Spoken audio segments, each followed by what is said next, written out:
Good evening. I'm Clarice Tinsley. The congressman who was critical of the plan to provide temporary shelter in North Texas for illegal immigrant children went to one of those camps.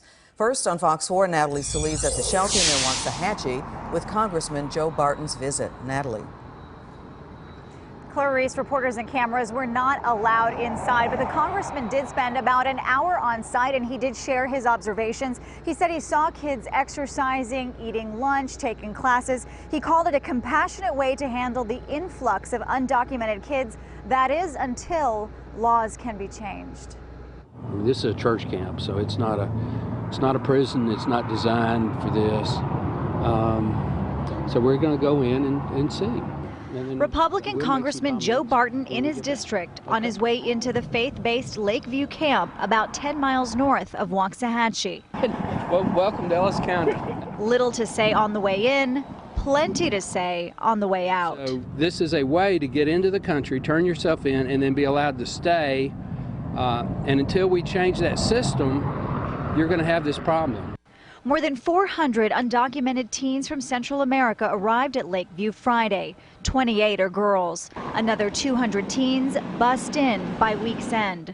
Barton says the facility expects to deactivate by December 31st. And is there any chance at all that this could be extended past 21 days No. or reopened in the future? No. None. No.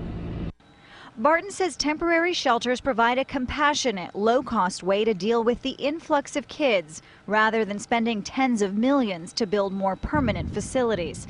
But even if the crisis persists, he says he will not support additional funding to keep temporary shelters open longer than planned. And he reassured locals concerned about safety.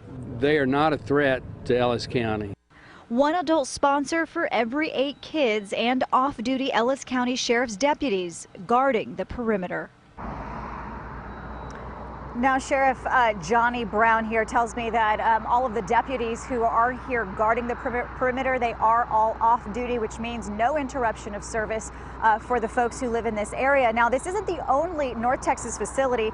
Sabine Creek Ranch in Rockwall County is expecting 200 kids over Friday and Saturday of this week. And by the way, media will be allowed to tour this facility tomorrow at 2 o'clock. It'll likely be a very controlled tour. Likely one camera providing, a pool camera providing video for all media outlets, but at least we will get to take a look beyond these gates. Clarice? Okay, Natalie, thanks for today's coverage, and we'll be there tomorrow. Thank you.